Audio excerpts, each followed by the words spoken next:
Simon Beckett, welcome to Cologne. Thank you very much for finding the time to have a little chat with me. You just told me that it's the second time you are here at lit.COLOGNE. Do you already feel the spirit of literature flimmering through the city? Oh yes, yeah, and in particular when you pull up to the hotel, it's it's great. There's a real atmosphere. Met any star author that you know and that you've always wanted to meet? Not so far, but I've not been here very long, but hopefully I'll have a chance later. You write thrillers. You are the inventor of David Hunter, and I read about you that you do very detailed research for your books. Do you already have an outline of them in your head, so you know where to start research, or does it come while you grab for new stories? A little of both, really. I have a plan, an idea when I first start writing, obviously, at the beginning, and there's generally 2 or 3 crucial pieces of research I need to do before I start, just to make sure that things are feasible. But then while I'm writing the book, there's always, it's an ongoing thing, because things happen, things develop, and my ideas will change. Things don't go according to plan, and so I'm constantly emailing or phoning people, just checking facts and saying what happens in such and such a situation, and could such a thing happen, and it's this sort of thing. So it goes right the way through. At the same time, even though your books are very scientific and full of details, they are very catching.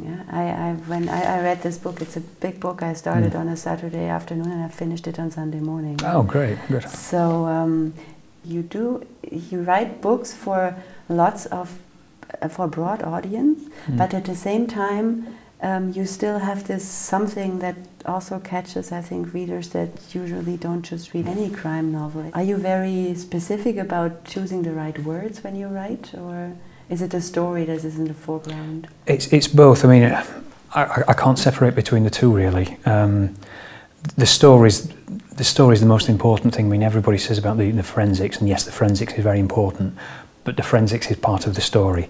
The books, to my mind, the books about a character who is a forensic anthropologist, they're not just forensic, purely forensic mysteries. So it's more about what's happening to David Hunter and the other characters in the book that I find interesting, that drives me on. But yes, I spend a lot of time about the words and over the words, and I mean it sounds a stupid thing to say when I'm a writer. That's my job, but. I think it's important for me to get the right feel and right rhythm, and to put across what I've got in mind, and to try and make the readers actually pick up those same images.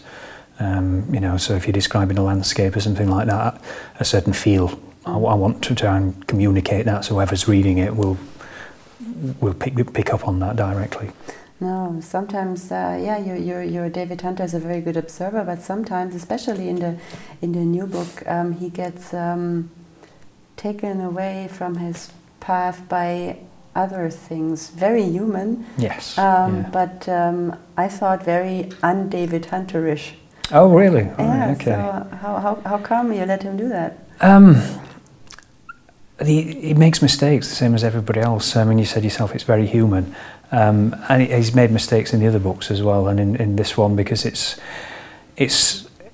more of an emotional investment for him, because it stirred up the past and his past, and he tries to keep a very tight lid on it, and that has a very unsettling effect on him. And he's not perhaps as objective as he might be about things that are going on, because it goes back to 8 years ago when his life was very different, and he's forced to look back at how things were then compared to how they were now, and that's very upsetting for him, and it's very disturbing, and consequently he does make mistakes.